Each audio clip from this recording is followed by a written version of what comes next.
All right. Welcome to the latest episode of the Dan Time Podcast, number 15. I'm your host, Dan McArdle. I always say something similar, as you know, in this spot, but it's truly good to be speaking to you today. I've been well under the weather, let's just put it that way, for a couple weeks, and my voice has suffered as a result. So with these episodes spaced a week apart, I've been able to focus on my recovery and get a serviceable version of me presented to you today. Make sure you take care of yourself as best you can this winter. I'm going to keep it vague, but you know there's some junk out there just ready to plant itself in you and take you down. Try not to let that happen. Sometimes you just can't do anything about it, but there's your advice. Okay, for those of you paying attention, there was no Friday challenge on the socials this week. I'm sure I disappointed dozens of people. It actually gave me time to rethink the concept. I may come back and rebrand it as more of a Friday check-in, but it won't be, hey, here's what I've been up to. This is what I've been doing this week. If you want to hear me talk about me, the best chance, probably in this intro, or to get deep into an episode, depending on the flow of the conversation. So the Friday challenge thing will still be some prodding, some suggestions for you, and sure, some challenges from time to time. Okay, folks, my guest today, Dan Thomas. Dan Thomas. Where do I begin? How do I properly introduce this guy? I know you don't know him yet, but you're going to love what we dive into here. First of all, I'm just going to say Dan Thomas is a man with a giant heart, a big, big heart. He loves what he does, and dare I say, he loves connecting with his audience. He believes in the good of people, and Dan Thomas truly makes it fun to follow Dan Thomas music. Look him up on Facebook, on Instagram, and if you connect with the songs, you're going to love the material on those pages. Now, once you get past him just being a real likable guy, you get to the music, get to the meat of it. I'm so fortunate that I landed on his page, I heard the songs, I reached out, made the connection, and got the buy-in on his part to do the Dan Time podcast. Dan's songs are deep, they're heavy, they will grab you. You're going to go to a place that maybe you haven't been to in a while. Maybe you're not sure you want to go there. But these are some deeply introspective songs that touch on heartbreak, self-reflection, relationship turmoil, and also profound grief. But there are also songs, such as All the World's a Stage, that encourage the listener to, quote, get outside your head and see the world for a while. Dan was so gracious with his time. This is a far-reaching conversation. We have some laughs, of course we do, but we also get real. And we sit on some topics and we explore. And I so admire how Dan is willing to confront all these different emotions in his songs and open himself up for the world to see. There are lots of chances to see Dan perform in December if you live in the UK, Germany, the Netherlands, Luxembourg. Be sure to go to Dan Thomas Music, like and follow his page, and you can see his tour dates on the cover page. And just announced, coming September 2024, Dan Thomas will be performing in the U.S. and Canada. Can't wait to see what dates materialize there. If you listen to the show and you live in one of these countries and you go see Dan Thomas perform, number one, go say hi to the guy. Number two, drop me a note. I will have a special Dan Time one-of-a-kind piece of memorabilia just for you. I promise you that.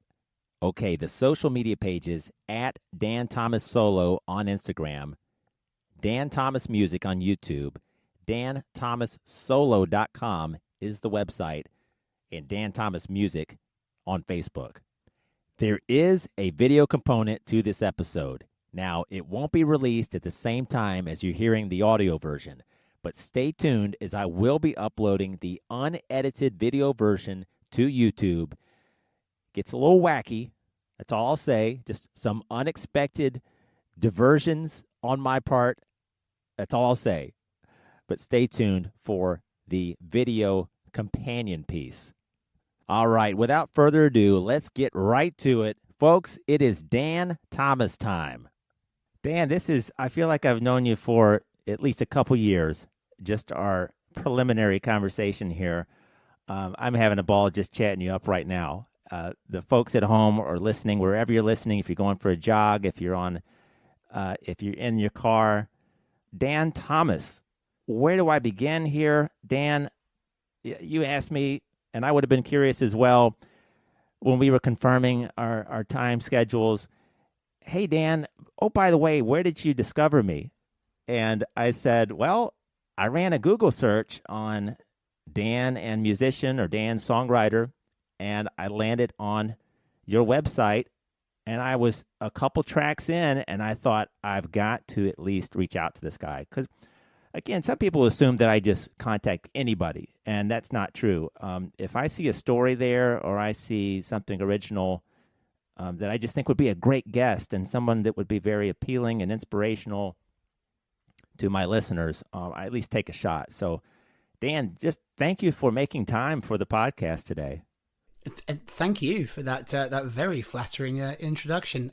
Yeah, I did laugh when I got your email that said I googled Dan and musician, and that really did. That gave me a chuckle. I enjoyed that. But no, thank you for reaching out. It's the fun thing is when I at first got your email, like I've been doing this for a little while now, and anytime I see emails, anything that resemble that at all, for the longest time, they're not really, you can tell that they're not really addressed to you, and they're quite generic. And so I'm kind of used to sort of seeing those and feeling like, yeah, this isn't someone who actually wants to interview me. But then I actually looked and saw, okay, no, he is addressing me by name. Like, there are details in there. So I'm just about getting to that stage of my career now, if I can call it that, where I'm getting genuine offers to come and do these sorts of things. And I'm like, oh, that's nice. So I'm still not used to it. So I still looked at the emails like, I don't know. Let me look into this guy. Let me see his podcast. I'm like, oh, it's a real podcast. Yep, this is legit. All right, I'll email him back. I'll see what happens. And yeah, I'm glad I did, because like you said up top, the conversation so far has been what we would call sparkling. Yes. Well, we both have small children, and so we had some very relatable. We had a very relatable discussion about that. And Dan, when I first visited your site, and I always like to check, if somebody at least has their music out there for download.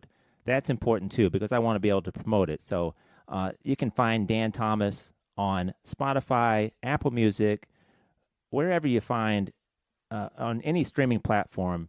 The artwork really jumped out at me. I thought, well, that's really neat and original, and it's really eye-catching. And then when I jumped into some of the tracks here, I think in particular, "Loving You Ain't Fun Anymore." This is on the latest release. I thought, is Dan peering into my past?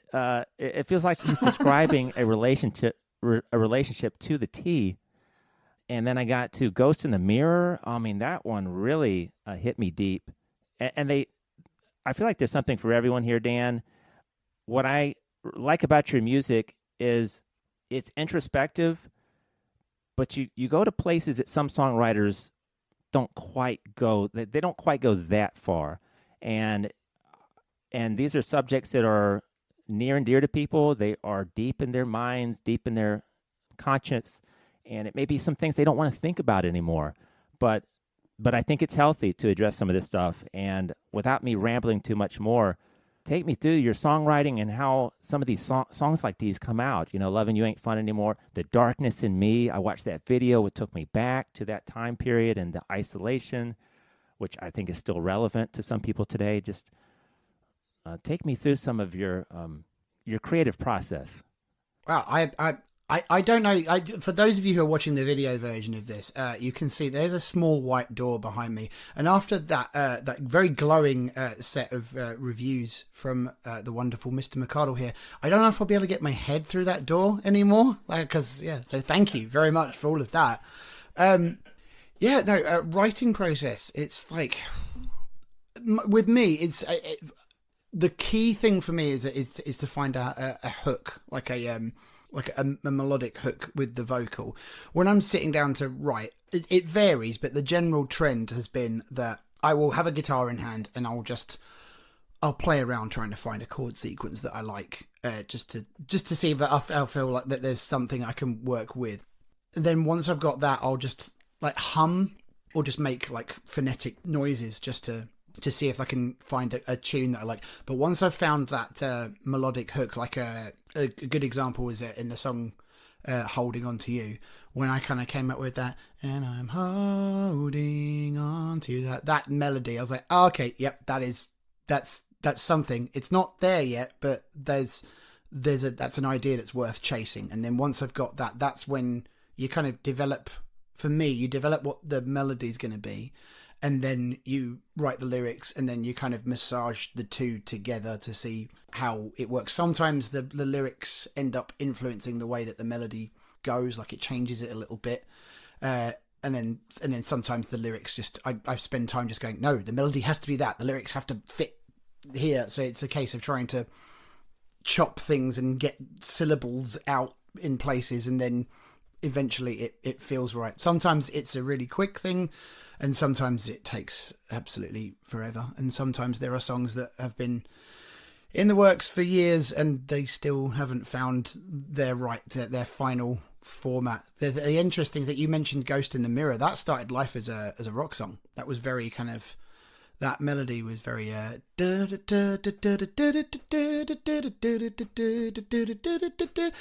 me and my producer kept looking at recording that one, and then we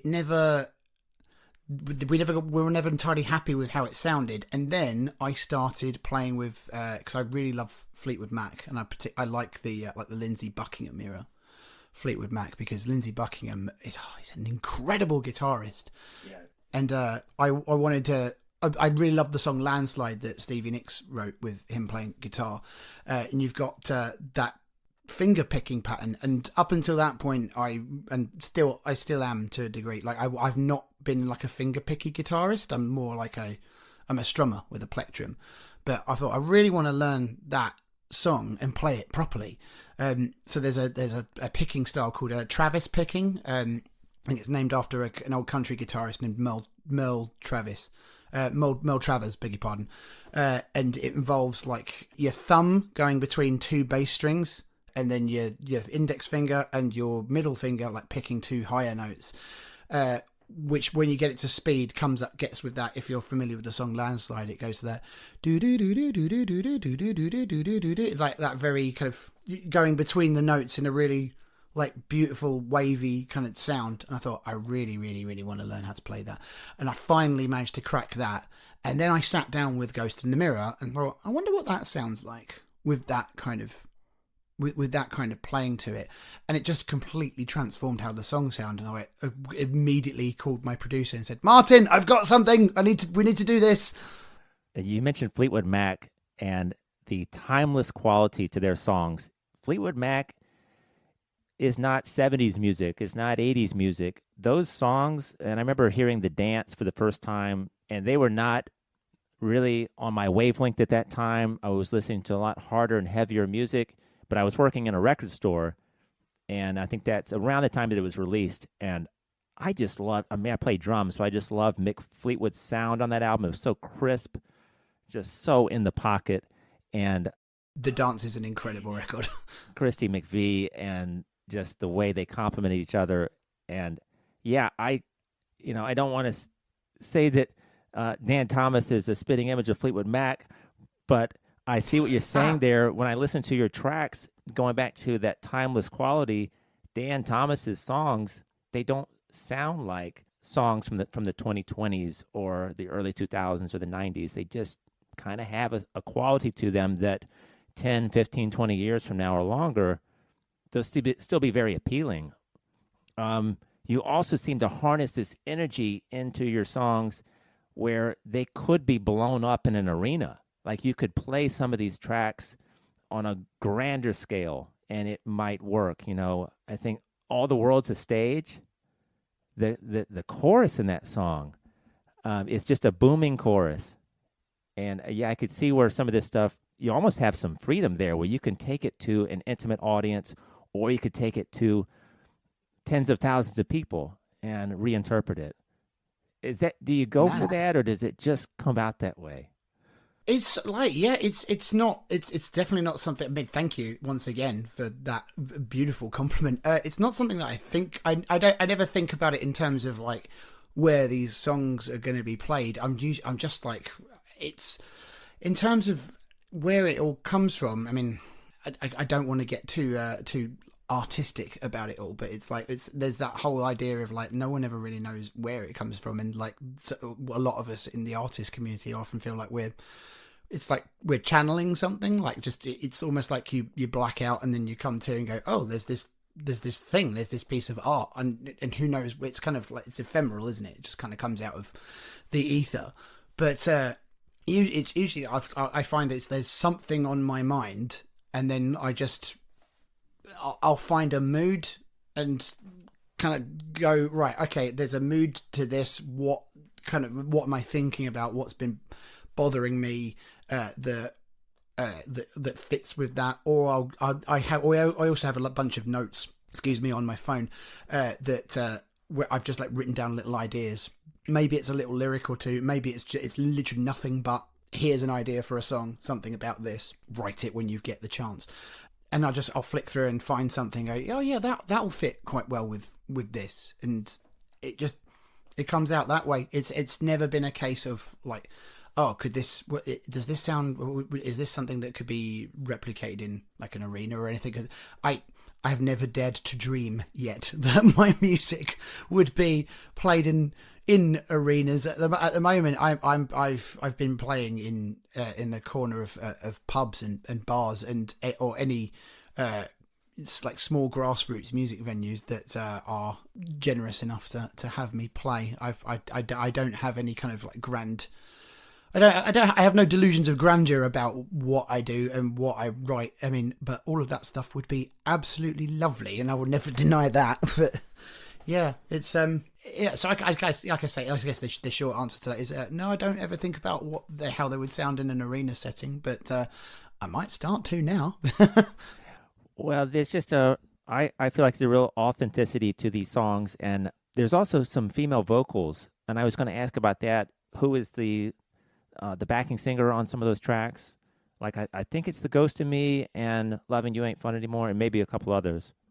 So there's a couple of different people. The one on Loving You Ain't Fun Anymore is my wife. That's Nicola Thomas. And just for those of you that haven't heard it, it might be funny the fact that I'm saying that my wife sings on a song called Loving You Ain't Fun Anymore. But that song is about an ex-lover of mine from a very long time ago. And yeah, she's always loved that one. My wife has loved that one, sorry, because it's got that kind of country music vibe to it. I remember I wrote that song on a plane, and I don't actually drink alcohol anymore. At the time, I still did, and I think I was just drinking whiskeys on a plane, and I just thought, I'm just going to attempt to channel my inner Chris Stapleton and see what kind of like whiskey tinged heartbreak song I could come out, because I was listening to a lot of that kind of country music at the time. I love people like Chris Stapleton and Jason Isbell and like those kind of singer-songwriter, not necessarily in mainstream Nashville country sounding country singers. And I thought, what's my version of that? What's mine? And I just went back to a well that I've been back to many times, which is this one particular relationship that, for the sake of decency, I will never name the person in question. And I do genuinely hope that she is happy these days. But yeah, we were not right for each other, and it manifested in some ugly ways in our relationship. I like what you say in the song, because this, again, really spoke to me step by step here, especially where your family and friends, my friends and family told me that you were no good for me and I was heading for disaster. It was plain to see. That's exactly, I think, what has happened to a lot of people. If you get to be in your 30s or 40s or older and you didn't marry your high school sweetheart, you're not still, you've probably gone through some version of this. Um, Depending on the type of person you are, I mean, you don't recognize yourself at an earlier age as just prey for the wrong type of person. I mean, they see you from a mile away. They know that you're going to give them that supply that they so desperately crave. You're going to, I think that phrase love bomb, you're going to get love bombed by somebody, and they're going to tell you that all these things about you that, that are flattering, and it's just a bunch of trickery, and before you know it, you're in too deep. But it happens to the best of us. Yeah, I just heard this song. I thought, wow, that is. I believe it was a relationship or two before I met my wife, and finally, I think the breaking point. Hopefully, people can relate to this. If you're in a situation like this, people who are listening, and you see the writing on the wall, but you're not sure how to get out. When your father, or let's say your brother or sister, says, "Well, you can keep dating her, or you can keep dating him, but I'll never have anything to do with them." If that matters to you, that was kind of the breaking point. I said, well, I'm not going to be able to bring her around the holidays, so this thing's over. I got to find a way out. Do you know, similarly, it was a very similar thing with me in that often I've had quite a few relationships where there are kind of like, there are a number of people in my life who are the kind of the sounding boards for she's not right, and one of them is my sister. My younger sister is very good at seeing like my partners who I choose, like my parents, my mother particularly. My mum's a very warm and welcoming person who will always do her best to kind of like, even if she has reservations about a person, she'll be like, well, they make him happy, and I'm perfectly prepared to kind of put a lot of my stuff aside for the sake of that. My sister is a little bit more direct in that she'll look at them and go, nope, they suck. You can, and I think that's I with this particular relationship, I sort of really sat her down and said, look, what is it you have against her? And she was like, she just doesn't seem right for you, and I want better for you. I think I spent a lot of time in denial in that particular relationship. I wasn't, or at least I just wasn't able to be. I wasn't able to be honest with myself in that way emotionally.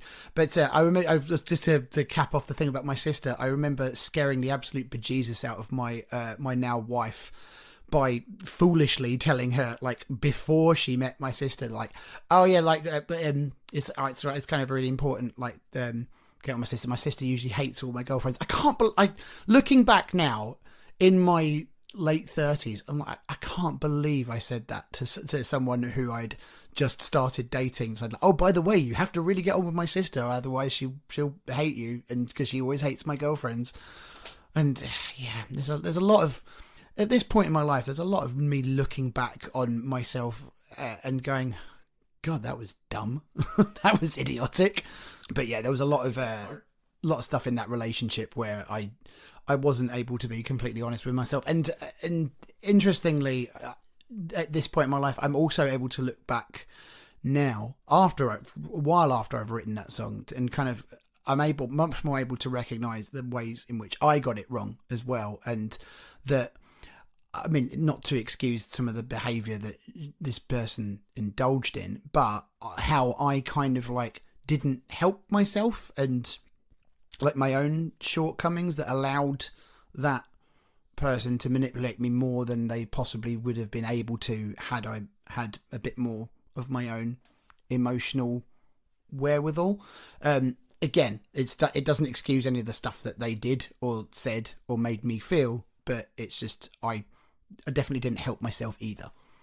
I can completely relate to that, and you probably weren't the best version of yourself looking back, and you think, well, no wonder that thing ended up the way it did, that experience. But out of it came this wonderful song that I just encourage everyone, if you want to pick one track to get started on. I mean, I would recommend all of them, but Loving You Ain't Fun Anymore, you can find, if you just search Dan Thomas on your favorite streaming platform.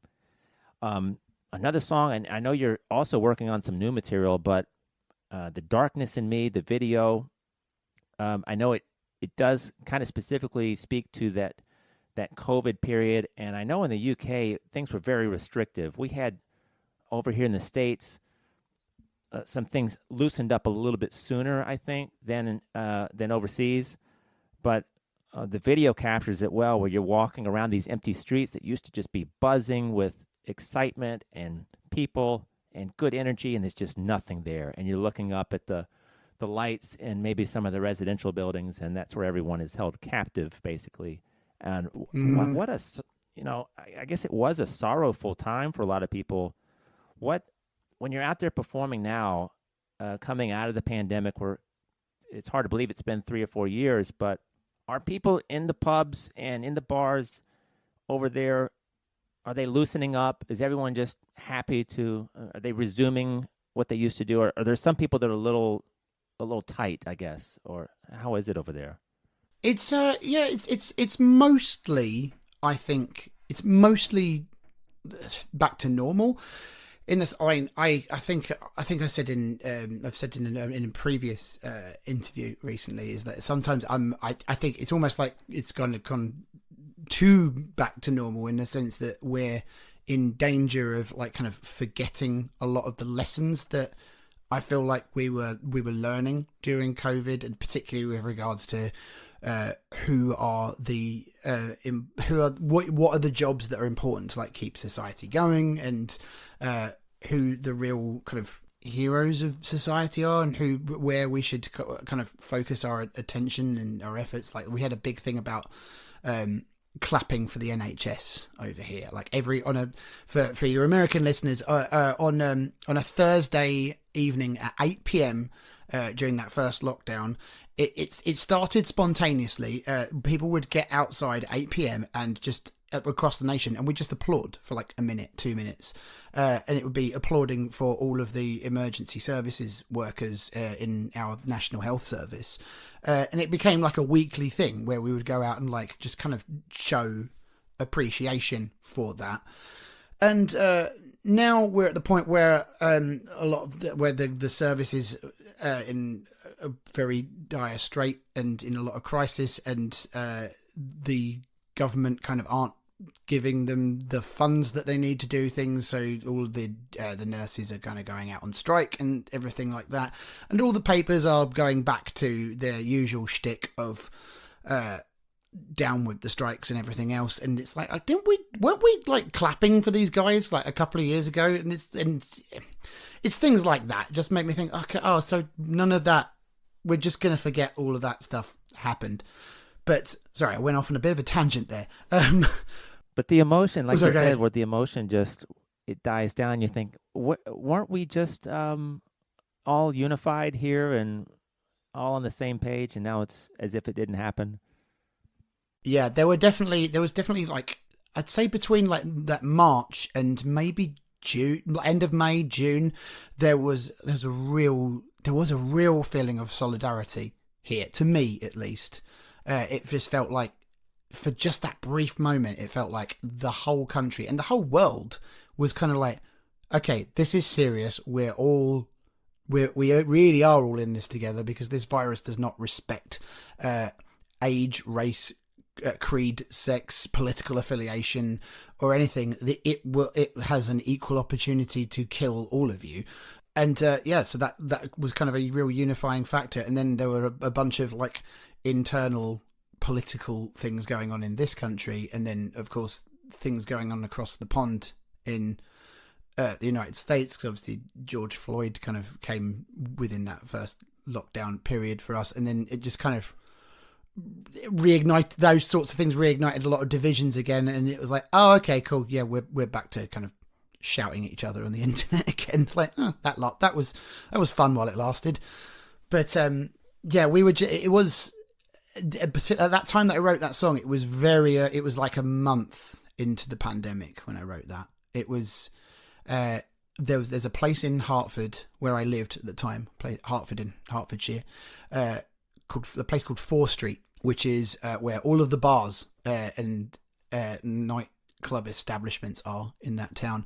And at the time, we were allowed out for 30 minutes of exercise every day. That was the only time you were allowed to leave your house.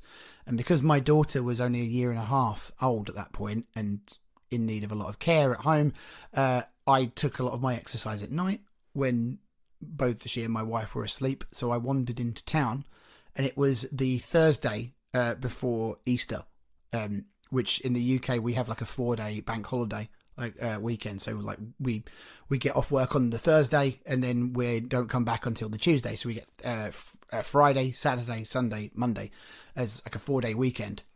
And normally on the Thursday of Easter over here, everyone starts celebrating in that very British way where we all get mind-bendingly drunk in a way that puts most other nations to shame. Not in a good way. And yeah, you can see people on the street kind of being a drunken mess. But of course, there was nobody. This was like 10:30, 11 p.m. And there was nobody out because everyone was on lockdown and all the businesses were closed. And it was just so eerie to walk down 4th Street, this place that's so vibrant and full of life in all of its glory and its shame, to be just silent. And the only things I could hear were my footsteps echoing and like the electricity from the lights humming. And I think maybe there was like a car somewhere off in the distance, like one lone engine. And it was so eerie. Look, I could see, like, above a lot of the establishments, there are people living in the buildings above, and you could see some of those lights on.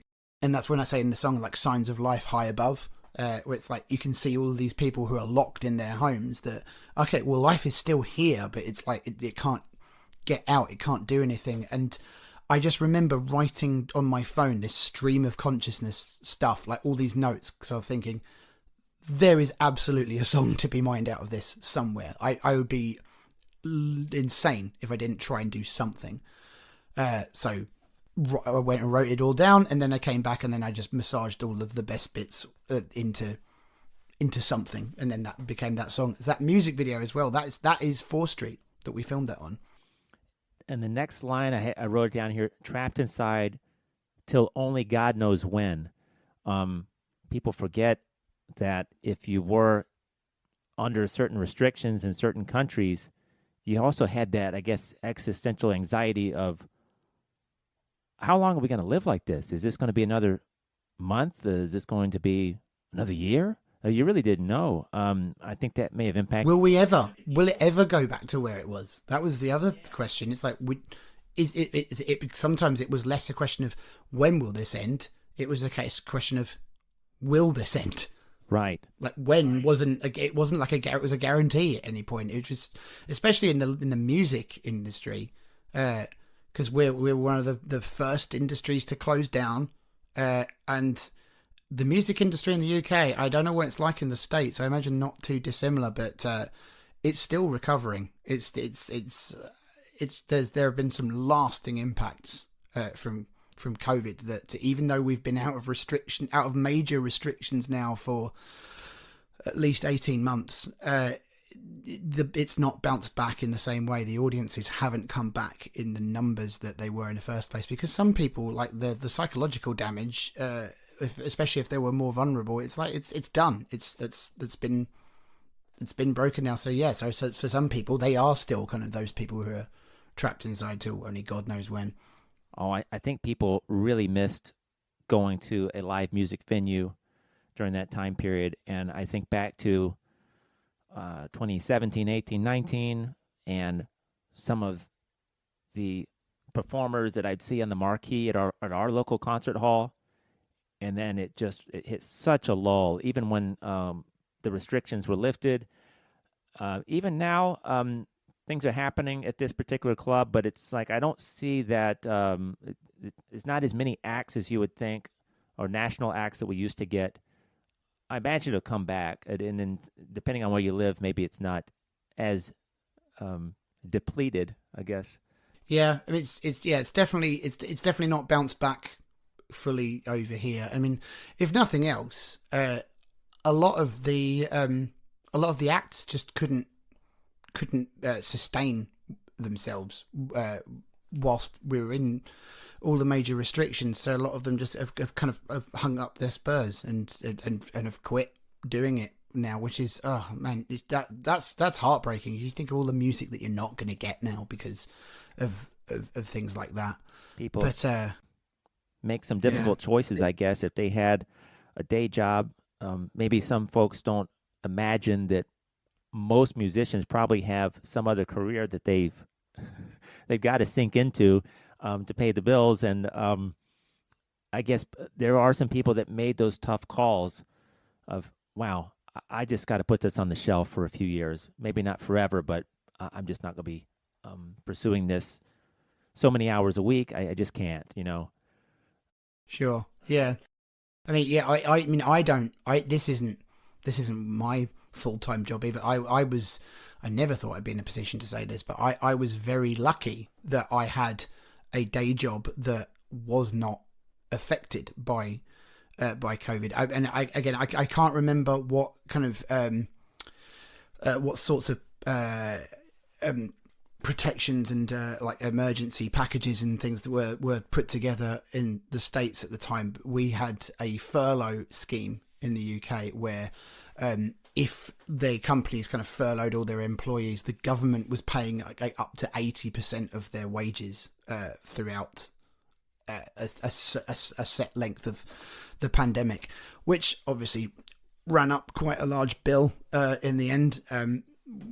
But I was lucky in that I didn't even have to get furloughed because my job could continue unabated. I was just issued a laptop and just worked from home. And I spent a long time kind of railing against that kind of life. And obviously, and I still more about this and what I want to do versus the day job. But I remember thinking I never thought I'd be in a position to say, man, I'm really glad I wasn't a full-time musician when that pandemic hit, because I know so many people who were musicians at full-time and their incomes just completely evaporated overnight because they couldn't get out on tour. They couldn't really. Some of them were able to record some things, but as most of us know, recorded music doesn't produce much income for musicians these days. And most of the money that any of us are able to make is that when we go out on tour, and particularly when we're able to sell merch, or like synchronization deals with like TV and film, which was another industry that was completely shut down. So there was nothing new happening there either. So it's an industry that has. That got really, really heavily hit, and it's like I say, it's still trying to bounce back now. Well, Dan, I'm glad that we didn't lose you. I know I just recently discovered you, but as far as losing you as your impact out there and the music that you're putting out and the new music that you're working on, and before we get too far along, I just want to run through. I'll also post these your tour dates coming up. Just want to speak to the December dates that you have scheduled. For some of my listeners who are in the UK or Germany, Dan, you're making a run. You're pretty busy schedule there the first few weeks of December. Krefeld, Dortmund. I'm taking a shot. I haven't pronounced some of these locales either in a long time, or this may be my first shot at, but Saarbrücken, Stuttgart, Karlsruhe. I hope I'm pronouncing all that correctly. And then you're over in Amsterdam on the 7th of December, 8th in Luxembourg. Yes, right. But all these venues and dates I'll also post on my social media pages as well. But a great chance, if you're in the UK, because, Dan, this episode will probably come out on the 19th. So there'll be a chance to see you there at the end of this month and then going back into the first of the year. But, yeah, tell me a little bit about what you have planned. I know some things haven't been firmed up all the way, but some of the places you're performing.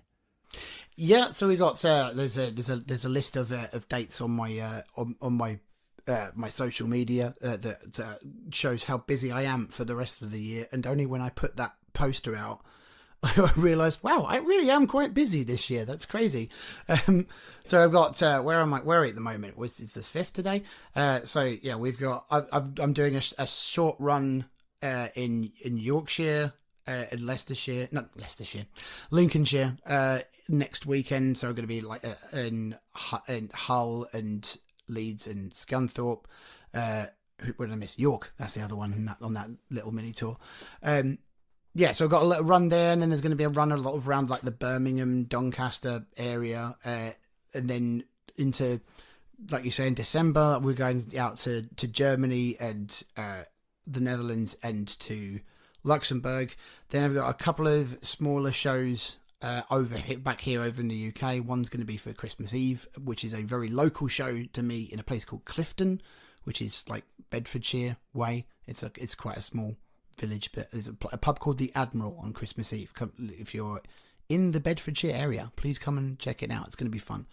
And then after that, the things that they're not properly out there yet, but we've got some plans for the new year that are going to be a lot of fun. There's going to be a particular thing to keep an eye out for around February, where there's going to be a short tour of sorts that will be used to record a music video, followed by another European run in April, a longer one for a couple of weeks, and then a UK run immediately after that, and then a very short break, and then I'm off to Latvia and Lithuania and Estonia for a run of dates as well, and that will take me through to middle of May, and then after that I will probably sleep for a week because I'll be absolutely exhausted.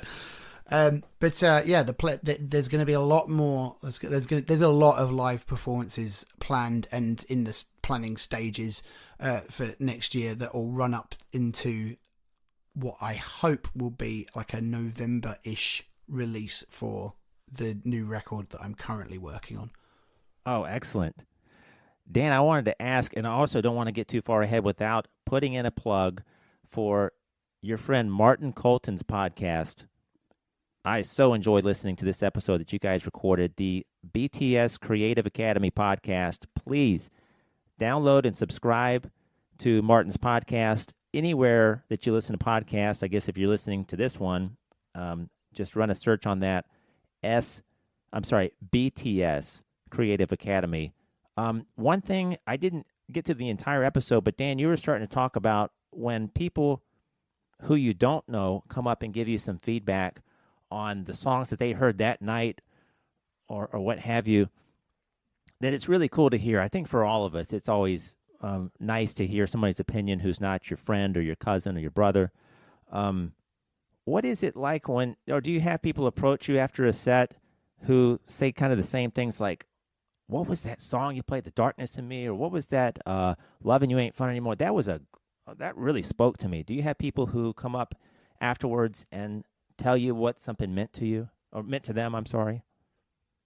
Yeah, and that's certainly happened recently, like over the last, I'd say, year and a bit now. Now that I'm starting to get out there and do more and more shows, yeah, like it's amazing when if you have somebody who really connects with like one particular song and wants to come up and talk to you about that song afterwards, and particularly like what it meant to them.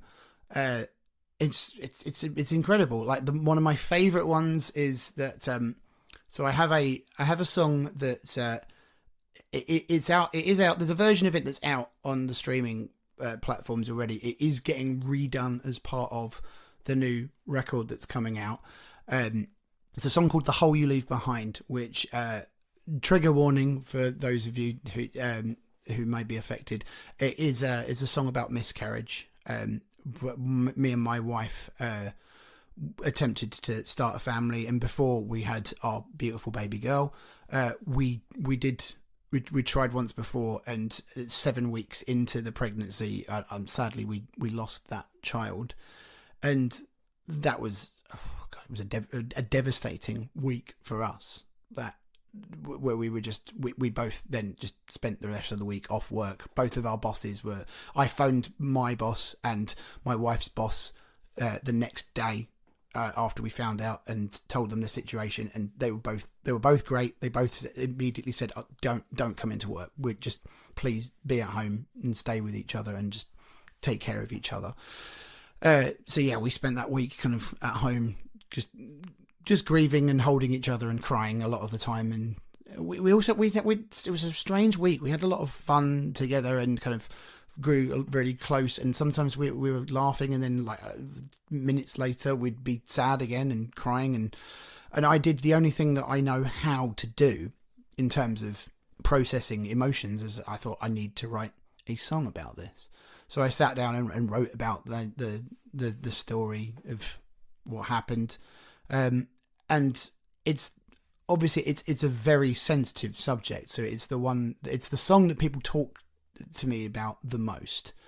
And one of the guys that we did a run of, me and my tour manager did a run of shows in Europe in the April just gone, so April of this year, and the last show.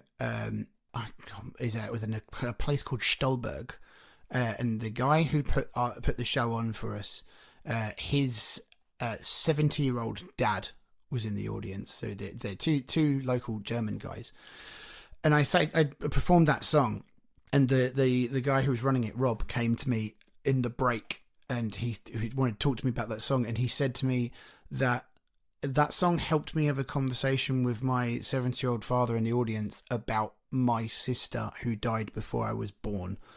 And that it totally blew me away. Absolutely. I was gobsmacked.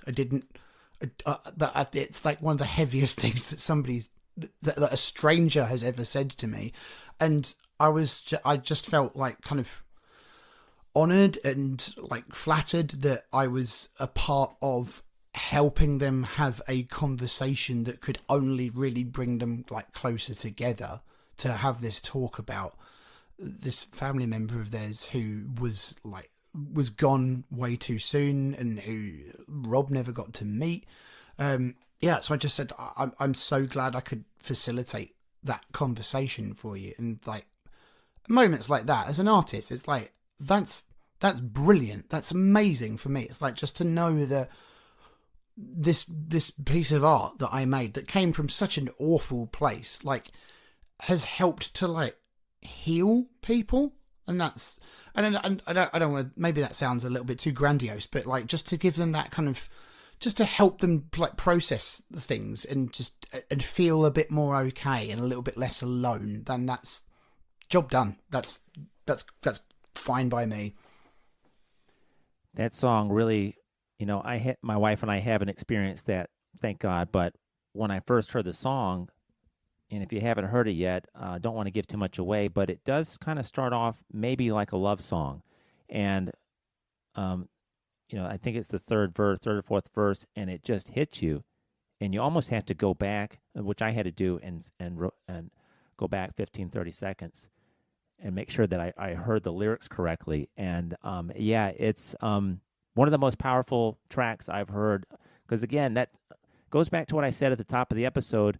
You approach some subjects in your songwriting that I don't want to say nobody goes there, but you don't see a lot of artists who are maybe presented to you by record companies. You're not going to hear this on the radio. The more that, there's some good stuff on the radio, and there's some good songs at the top of the Spotify playlists, but I think you really have to be open-minded and explore other artists, because some of the best stuff is just not going to be as accessible.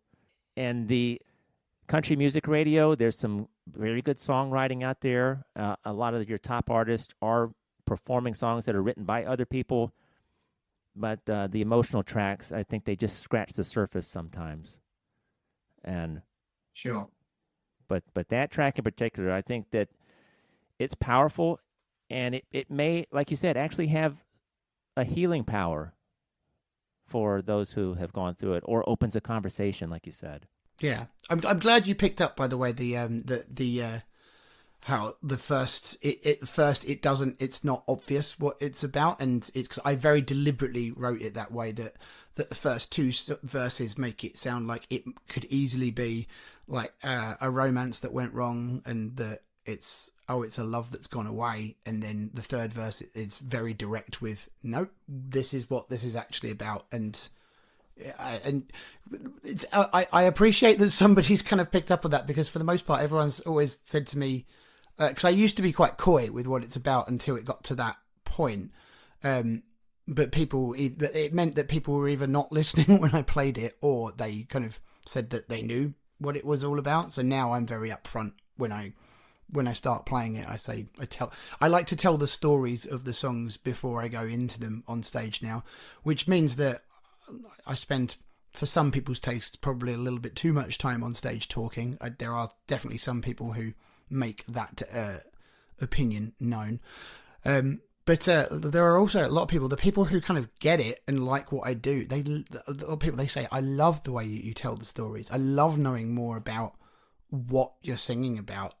And I think, okay, that's cool. You guys are my audience then. You guys get it. And that ties into what you were saying about the different, like the good stuff now not necessarily being in like the top 40. And I think it's a wonderful thing about music now, is that everything's broken off into lots of small niches. There's no, you can sort of put it one way of like, there's no like water cooler moments with film and television and music. But what's beautiful instead is like, no, everyone's now got their thing. It's like, it used to be like the good advice was like, oh, you need to write like broad songs that like everybody can appreciate. Whereas the advice these days is like, no, just dig down and find your thing, because trust me, there is an audience for whatever it is that you do. Whatever it is that you're into, whatever kind of weird art that you want to make, you've got the power of the internet now. There are hundreds, if not thousands, of people who will get what you're doing, and you can therefore be more authentic that way. Which, yeah, it means, like you say, you got to do the work. You got to like go looking for the stuff that like jibes with you.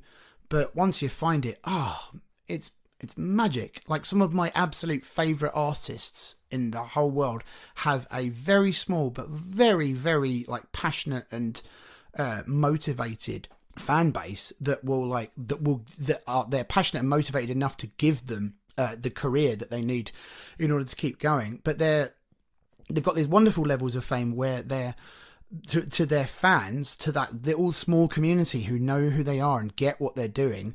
They're like friggin' rock stars, but like they could still just walk down the street and just be like some guy. Like, no, it's not like, they're not like Ed Sheeran or anything, or like, to use like, I don't know, a more American example, it's not like Steve Tyler or something. They're not going to like just say like, oh my God, there's Steve Tyler from Aerosmith, and like mob him or whatever. They can just walk down the street and just get on with their day and just, go to the post office or go to the grocery store and do their thing. But like, their fans like know them and will stop them and have a chat with them. But yeah, it's the kind of fame, such as it is, that I would like. I would like that kind of career where there's a bunch of people who know what I do and really love what I do and come out and give me the career that I need. But I'm also able to just go to the park with my child, and everyone else there just goes, oh, it's some bald guy with his daughter.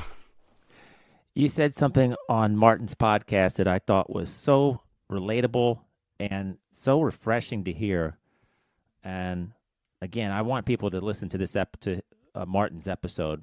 But when you said, I don't need all these extravagant things, I don't have to attain all of this material wealth, and I just want my daughter to be happy.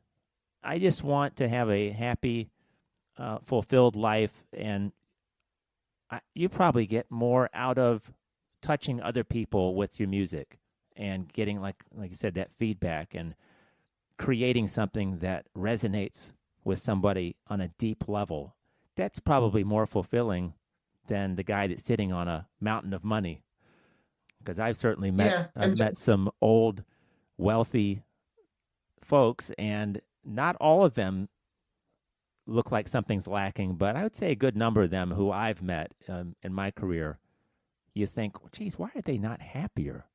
How come their children don't talk to them, or their adult kids don't come see them? And they go play golf, but they don't seem like they're as happy as I would think they would be. But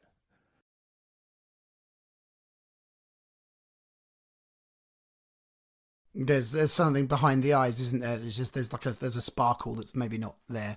But yeah, without wanting to like retread too much of what I said on Martin's podcast, because yeah, like Dan said, you should definitely go check it out. I think the only place that I know that it's available is on YouTube, but yeah, definitely go check it out if you're able to.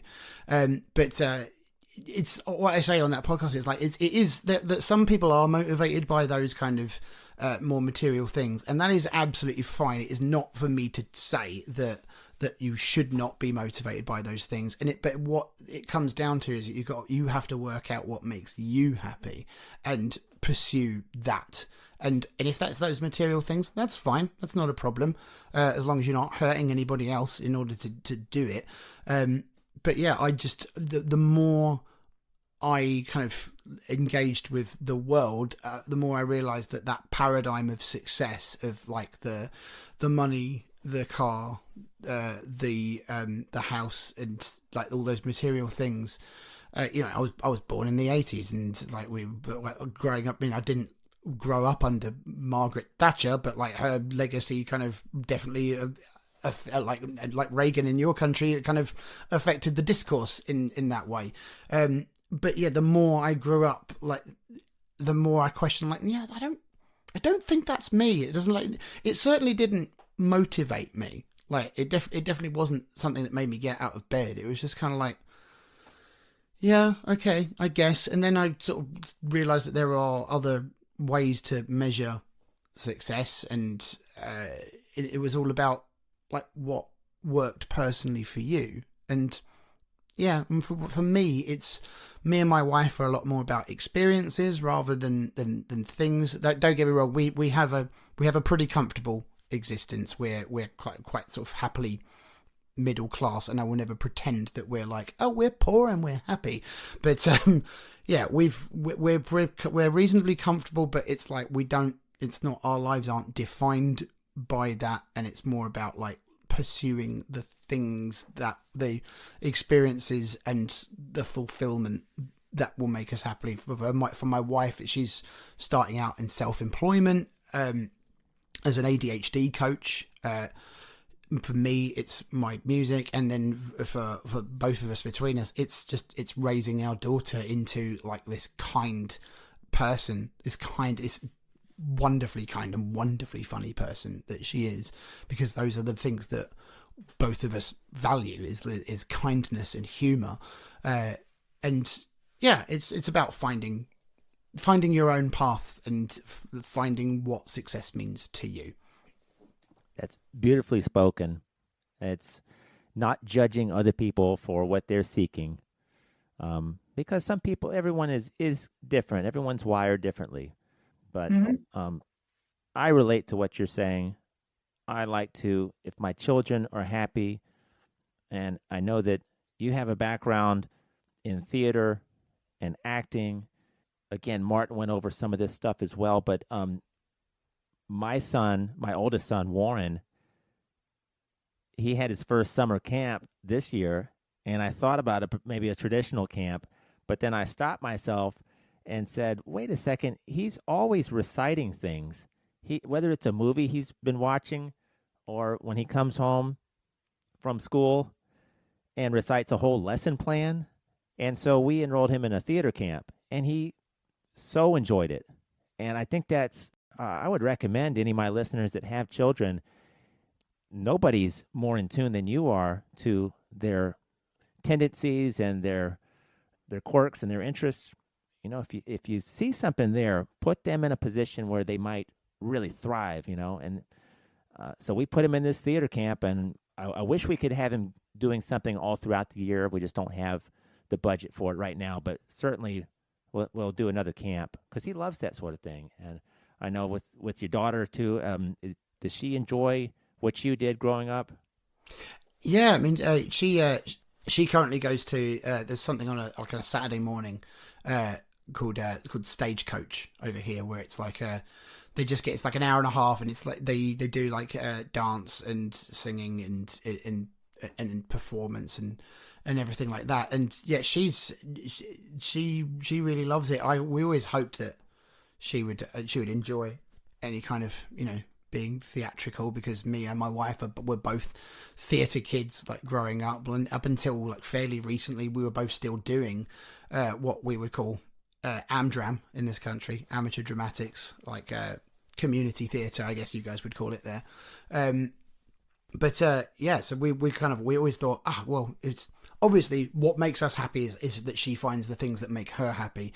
But like, we always thought, it would be really nice if it was the theatre, because obviously we share that, we'd be able to share that passion with her. I mean, I'm not a sports person at all, but if my daughter turned out to be into soccer, I would be like, yep, I'll be watching her every Sunday morning. I will cheer her on. I will learn the rules and pretend that I like it. But I'd obviously be. I'm glad that she's not into that, and that theatrical stuff seems to be more her thing. Also, art's her thing, like drawing and colouring things. She'll happily sit down and just draw and colour things for what feels like forever. It's great. She does seem to enjoy that stuff. I mean, it's very early on in all of that at the moment, but I was told, I picked her up yesterday from a session, and I was told she had the loudest voice when they were doing the singing. I thought, okay, that's good. I don't necessarily know if that means that she's the best, but she's definitely got the confidence to project it, and so that's cool. That's fun. I'm glad that she's having that fun at the moment. Maybe the apple didn't fall too far from the tree. I think between me and my wife, she wasn't going to have. It's not a massive surprise. Well, Dan, this has been fantastic. I mean, I could talk about your career and just explore more avenues here with you. I know that you're writing some new material. We mentioned a couple times this conversation, and you may have even already told me when you're planning to release some new tracks. Yeah, that's right. There's an album that's in the works at the moment. I'm currently demoing it with the idea to get a couple of musicians I know to come and play on it. This has got like the rough ideas, so that I can send that to them and say, this but better, please. And then we'll demo it with them on it, and then we'll go in with a producer to get it recorded. So that's all in the works at the moment. The idea is that the album will be out sort of like this time next year, but there'll be a couple of singles in advance of that throughout the year. Like hopefully April, May will be like the first one, and then there'll be maybe one or two more between that and the album release. So yeah, but throughout 2024 there should be releases coming. So yeah, watch this space, gracious listeners, and we will have Dan Thomas music for you to listen to very, very soon. Dan, I almost forgot. Everyone who listens to Dan Time and enjoys this podcast, please interact with my guests on their socials. Dan, your Facebook page you're so interactive. That just really struck me. It is a fun destination for people to follow your music. The videos on there, specifically, I think you were on your way to a show in St. Albans, maybe. Is that correct? Yeah. Is that the one from me in the car, isn't it? Yeah. Coming back for you. I love that. I just turn on a camera and I just chat nonsense when I do it, because that's just me. And I go, yeah, that'll do. Send that on. Let's put that on the internet. It's really great, because I go to a lot of pages. I wouldn't say that anybody's doing it wrong, but your approach to interacting and connecting with your fans, you really make it a fun experience for them. They get to see a different side to Dan Thomas. Whereas if they just listen to the music, you've got one impression. But then they see, oh, he's got a great sense of humor too. Oh, bless you. Thank you. Yeah, I mean, I wouldn't have discovered your music if I just hadn't run that ridiculous Google search, and I'm so glad that I did. And my hope for this podcast is that the concept of Dan talking to other Dans will at least inspire you to find a common thread with other people. And whether your name is Steve and you're like, well, I never thought about that. Let me look up other Steves who play bass guitar. or anything like that. Just we're more relatable than we think we are, and so that's what I'm trying to promote here. And I'm so glad that I discovered Dan's music because of the concept of my show, and that I'm able to expose Dan to my listeners. Well, Dan, you've been so generous with your time here. I usually wind down with some random questions, just some yes or no, Skittles or M&Ms type nonsense. You got time for maybe 3 or 4 questions? Yeah, totally, man. I've got time. I'm good. Okay. So over here in the States, we do our shopping at Publix, Target, Walmart. Oh my gosh. I mean, anybody listening to the show who works at Walmart, I have nothing against you. I'm just not a big fan of your store or the experience. And where do you guys do your shopping for your essentials, your groceries? And then I have a follow-up question. Okay, sure. We've got a couple of what we'd call supermarket stores. Like Tesco is one that we use. They are one of they're the largest like private employer in the country, and the second largest employer overall behind the National Health Service. I found it. My wife used to work for their head office. So that's how I know those details. There's other places. There's Asda, which is owned by Walmart. There's Sainsbury's, Aldi, Lidl, Waitrose. That's kind of like a more upmarket one. Morrison's. Yeah, there's lots of like these different like superstore brand places, and they're all like different sizes as well. They've got like different categories of stores. You've got like the superstore ones where you can have like you've got like clothes and electronics and stuff in there, and then you've just got all the way down to like there was like almost like little corner shop versions where it's like they just have your basic groceries and like you can pick up the paper or whatever in there, and or your magazines or just your beer. But yeah, we have a plethora of choices in the UK. Well, we have Aldi. We're starting to see more Aldi over here. Oh, okay. Didn't realize it got to you guys. Yeah, it's I like Aldi. It's a little bit different experience. The question I have that connects to this: do you ever wish? Let me back up. Do you ever jump on the back of your shopping cart and take it for a ride through the parking lot? When you're hitting a little patch there where you can really get some speed. And do you ever see anybody do that, or you ever go for it every once in a while? All the time. Yes. Oh, my wife gets so upset with me. I will push it down the aisle and kind of like lean over the bar and make sure my feet are dangling in the air, probably also shouting "wee."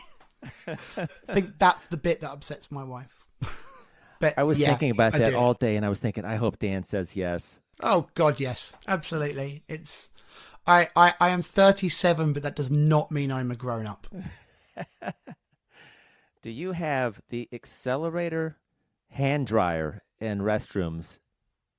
The accelerator. It is basically a high-powered air blaster where in lieu of paper towels, you're using the men's room, and you're coming out. Do they have those? We have we have something similar. Like we used to have like the good old-fashioned the hand dryers that were just ineffectually sort of spit air at you, and now they've got like there's a brand that's a UK based brand called Dyson, which their main sort of stock and trade is vacuum cleaners, but they also do they have things called air blades as well, where it's like you put your hands in it and it's like this one big like high pressured bit of air that kind of takes all the water off of your hands. Yeah, we do have those. Yes. I have a friend of mine who refuses to use those. He says it's just he doesn't trust it. He thinks that the germs are going to be flying everywhere with your wet hands, and he does not like them. But okay, interesting point. No, I've never thought about it actually. Well, because they do say, don't you, that like when you if you've been to the bathroom and you've been for number two, without getting into vulgar language on this podcast, I don't know how much we can and can't swear, but come right up to the edge. yeah. If you're going for twosies, then when you flush, you should close the lid because of something that they call toilet plume, which is when you flush, it's like it just sort of sends a lot of the bacteria up into the air, and particularly if you're in your bathroom at home, they say that stuff just ends up landing on you. Like, think about that landing on your toothbrush, and then that'll make you close the lid, and it definitely worked on me. I'm like, I've not looked into it myself. I don't know how true that is, but it's enough to make me think, well, if there's a chance that it's true, it's not exactly hurting me to put the toilet lid down. So on a similar note, I can kind of think that, I can see how like high pressure blasts of air could, if there is any bacteria. But the counterpoint to that is that it's to dry your hands after you have washed them. So therefore, if you have washed your hands correctly, they shouldn't be blowing bacteria around. So there's the rebuttal to your friend is that, well, if that's something you're worried about, wash your hands better, man. There you go, Jimmy. We'll go ahead and out him. Please feel free, Jimmy, to send your rebuttal back to me. I will happily have I'll have a respectful debate with you about this. We can disagree and part as friends. That's how I like to roll. Dan, when you're performing and somebody comes up to you with a request, there's probably a lot of songs where you say, "Hey, listen, I appreciate it, but I don't really know that one," or do you have to turn a lot of people down and say, I just don't play that song, or I'm not going to play that song? Or do you get people to ask you to play songs that you think, dude, could you have come up with something besides Freebird? Or, well, Freebird's not maybe the best example, but. I mean, that's the quintessential one, isn't it? Like the quintessential heckle from somewhere in the audience just hearing, Freebird! And you just go, oh, don't be that guy. Come on. That's a cliche at this point, surely. But yes, to answer your question, I have, because a lot of what I do to try and make money from what I do is I'll do like the covers shows. So I'll just go to a bar on a Friday night and play a set of cover tunes. And there are some people who will ask, can you play this song? And to be fair, most of the time, if I know it, then I'll go, yeah, sure, I can do that. If I know it and I haven't played it yet, obviously. But if I don't know it and I say, I'm really sorry, man, I don't know that song, for the most part, they're like, oh, okay, no worries, no problem. Or in the very least, they'll be very obviously disappointed, but like respectful about it. Occasionally, I work it's a line of work where I encounter a lot of drunk people, and sometimes drunk people aren't very polite or reasonable, or they wore 3 hours ago, but then now they've had yeah. Oh, I'm sure they are, and the rest of their life. But yeah, I have caught them at their most uninhibited. But yeah, there are certain songs that people will call, and I'll just say no. Like the go-to one is this is also another cliche, and I don't know if it's as big a cliche in the US because obviously it's a British-based band, but Wonderwall by Oasis is like, sure, particularly as a guy up on stage with an acoustic guitar. It's like people go, like, there are certain people when they're really drunk will be like, play Wonderwall, and it's like, I have real opinions about playing about Wonderwall, and like when people call that out, and I'm sure this is not true of everybody at all, but it just makes people come across like the worst Gen X bores who like think music stopped in its entirety in the year 1995. No new songs have come out since then. Wonderwall was the end of music, and they've not developed their imagination, probably because they took one too many pills in the 90s. That is as broad stroke and aggressive as I get about my music opinions. I'm sorry if there are any people out there who love Wonderwall and that does not reflect their life at all, because, you know, all shapes and sizes, all walks of life and everything else. But I have encountered a lot of the most aggressive, difficult people I've ever encountered in this job are the Wonderwall crowd, the Oasis crowd. Like, okay, it's another one of these guys. All right, cool. We're doing that at this gig tonight. Fine.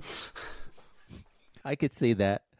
When I was, I did some college radio in the late 90s, and a band that I really, I guess I could say fell in love with, but they turned me on to, it really opened up my eyes to some new music, was The Verve and Richard Ashcroft. Oh, yeah. And is he still pretty well regarded around there? Have you seen him perform, or do you like his music? Do you know what? He's one of those guys. The Verve and Richard Ashcroft he's well regarded, but he's one of those people that's just never really been on my radar that much. Not because I don't like it or anything, but the only song that there's, like, Bittersweet Symphony is like the big one of theirs. Yeah. That gets played a lot over here. It always just makes me think of the movie Cruel Intentions, because it's in the finale of that.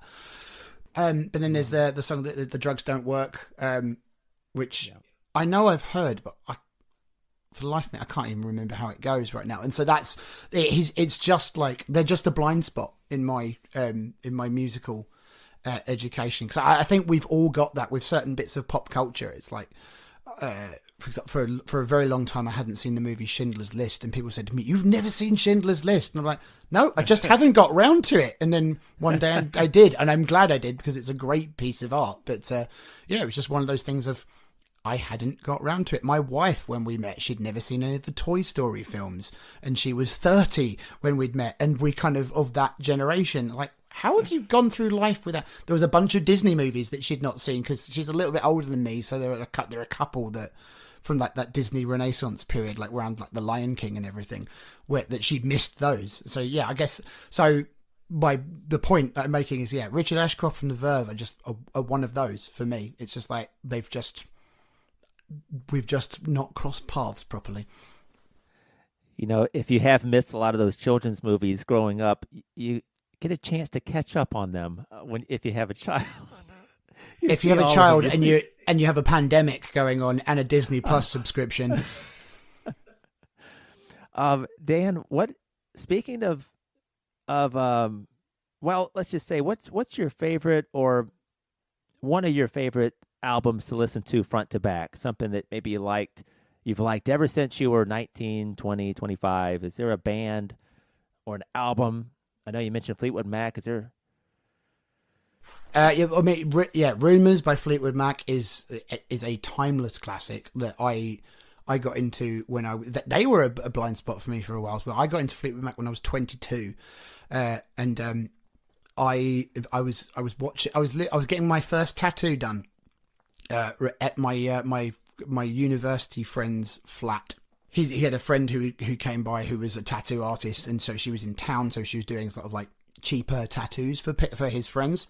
She was all licensed and everything. It wasn't like backroom dodgy stuff. But to distract me when I was getting my tattoo done on my arm, he was playing Guitar Hero in the corner, and a song came on, and I was like, "Dude, what is this?" And he said, "Oh, it's Fleetwood Mac." And I'm like, oh, "Okay, cool. I guess I'm into Fleetwood Mac now." It was the song "Go Your Own Way," which is, for my money, still like one of the all-time like great songs. So I then went and listened to particularly the Rumours album, but like a bunch of their back catalogue, and I was shocked by how many of the songs I actually knew because I'd heard other artists play them. Like Eva Cassidy did a cover of Songbird, which is her version's beautiful, but like the original that Christine McVie wrote was amazing. Dreams by Stevie Nicks, that was covered by an Irish band called The Cause. And then, of course, the song "The Chain" that great bass line, that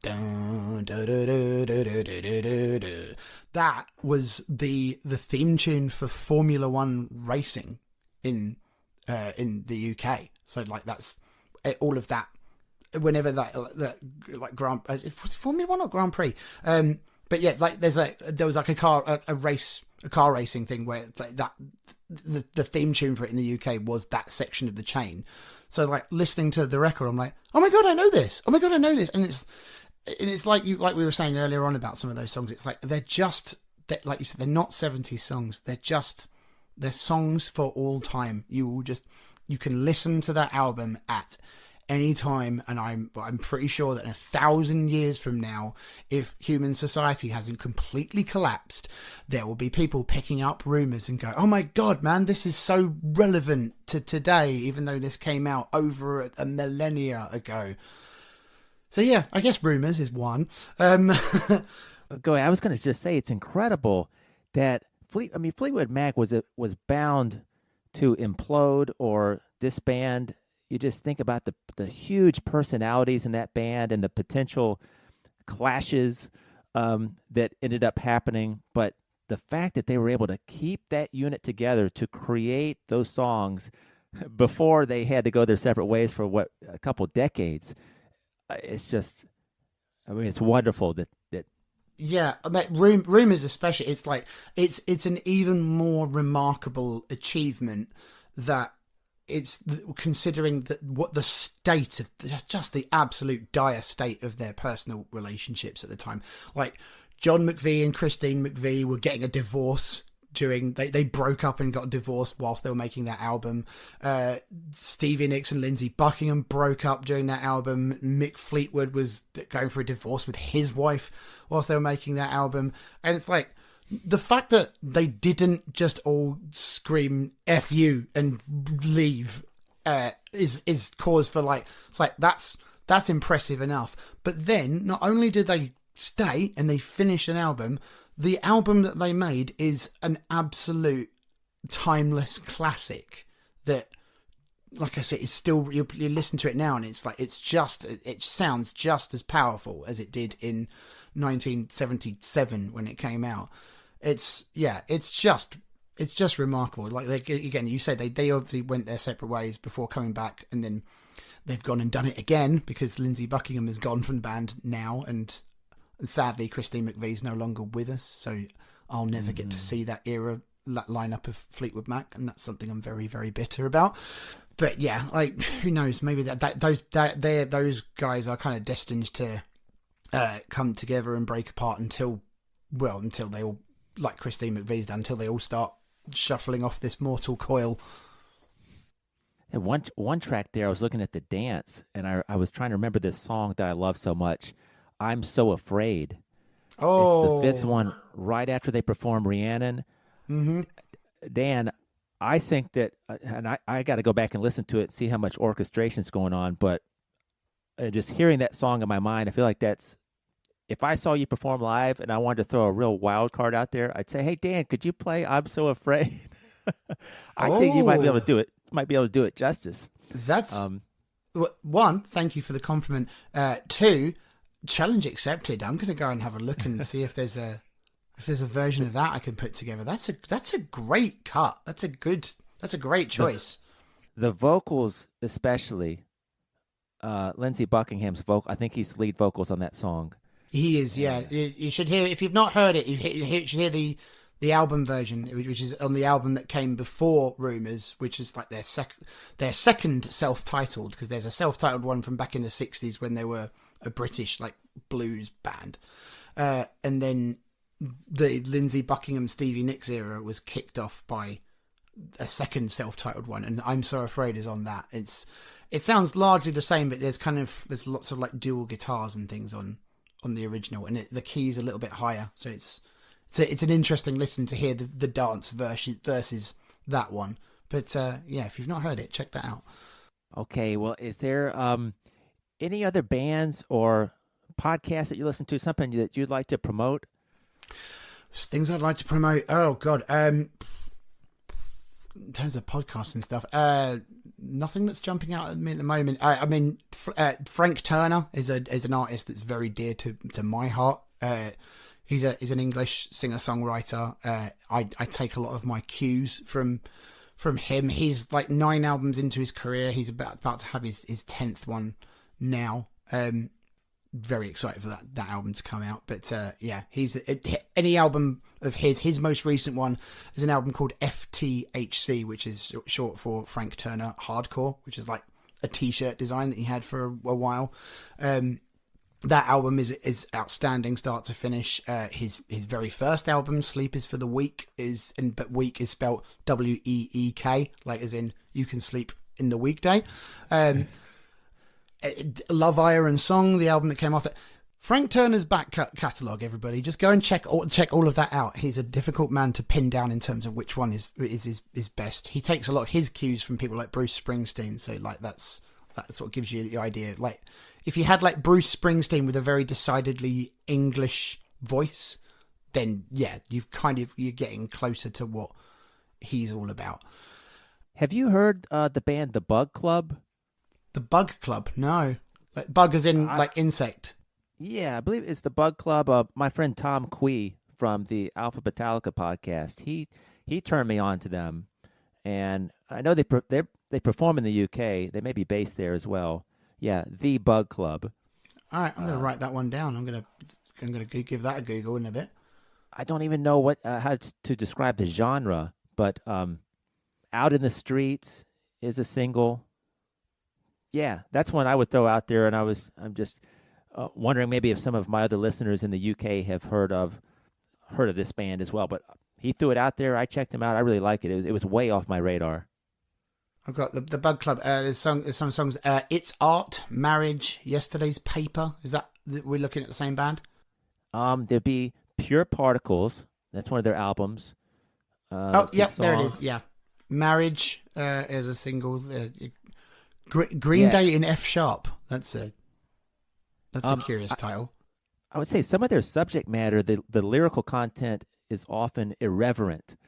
Okay. So it's kind of silly, like Short and Round, 6 o'clock news, but just to throw a couple of those out there. We Can't All Play Saxophones. That's a great song title. Yeah. They're good, at least for some comic relief, because I played it, and my he's almost 6, but my 5-year-old in the back seat, he loves Out in the Streets, I think it is. Some of the stuff, if you listen to it, it's real catchy, even for your kid. You could play it if you're riding around with your kid. That's cool. Yeah, I'm looking. I can see here like it's got like fans also like, and there's a bunch of bands there who I was just trying to see if there's anything like that I can latch onto in terms of like if there's bands that I recognize. There are no bands I recognize in there, but to me that is that just means I've got a whole bunch of other bands to go check out now too. So that's cool. Well, Dan, I don't know when or how you could ever make it over here. I'm on the Gulf Coast of Florida, close to the Alabama border in the States. But we've certainly have some venues over here. If you ever come stateside and make it this far down, would love to see you. One day, I would love to. I've looked into kind of coming and doing some shows in the States before, but your visa rules are a little bit on the restrictive and expensive side at the moment for me. But trust me, as soon as I am possibly able, because I will play anywhere and everywhere that people will have me, and if there's a room full or even half full of people who are willing to listen, I will find ways of doing it and be there. Well, everybody listening, again, if you're like me and you live in the States, or you're just not going to be able to see Dan perform in person for a long time, there's plenty of stuff out there to sink your teeth into. Go to the website. It's Dan Thomas Solo. Because it's like my name and then solo as in I'm a solo performer. The only way that's also my handle on the socials. The only way I've ever been able to get people to remember it is it's Dan, short for Daniel, Thomas, like the tank engine, Solo as in Han Solo. That's the only mnemonic device I've ever been able to come up with. Because the reason being is that having a name like Dan Thomas makes me really, really difficult to Google. You just get a lot of Welsh guys on Facebook, because Thomas is a very common Welsh surname for those not in the know. But yeah, so because my mother didn't give me an out there interesting name, and I have a very flat sounding surname, second name as well. It's yeah, I had to just put, if I just put danthomas.com, that's taken. Let's put it that way. I could see and that. annoyingly, somebody already took Dan Thomas music. That was, and it's a page that's not even being used anymore. So frustrating.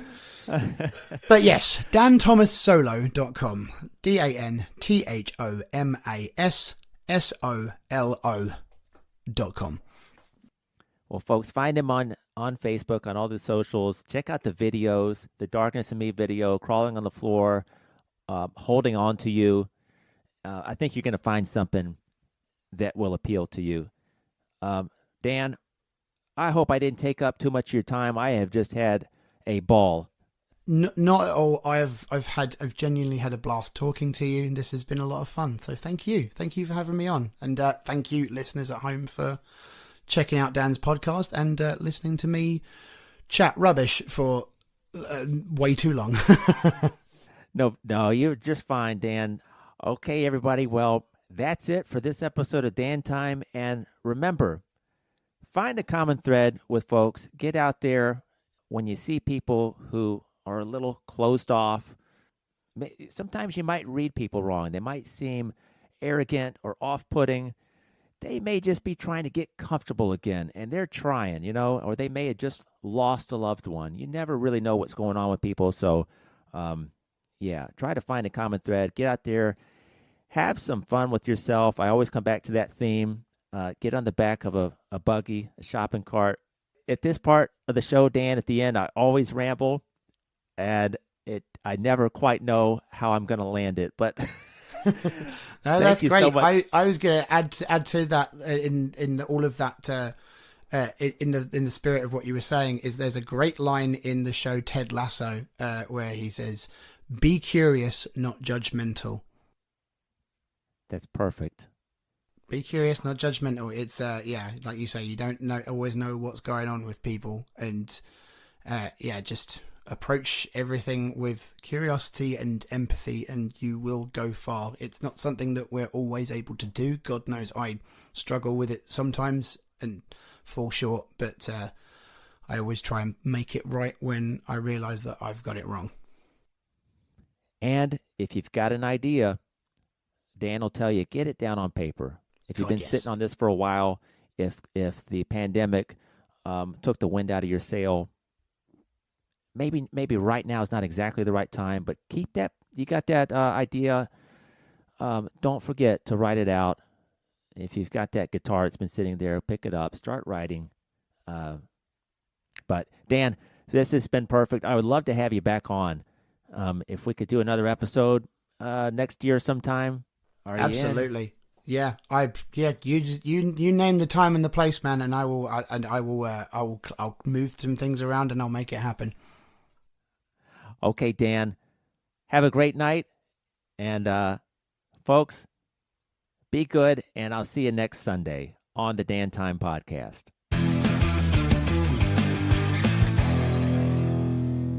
All right, if you love that episode, if you're enjoying the Dan Time Podcast, be sure to download and subscribe so you never miss an episode. You can reach me at dantimepod@gmail.com. If you've got a free finger tap and you could scroll down and pop in a 5-star review, I'd be thrilled if you do that. You don't even have to leave your name or email. You don't have to write anything. But, I'd appreciate a written review as well. If you really want to connect with Dan Time through the week, visit any of the social media pages. I'm on X, Facebook, Instagram, YouTube. You can't miss me, I don't think. And if nothing else, as I've said before, just talk about the show. If you're having a good time with it, tell your friends about it. Send a text about it.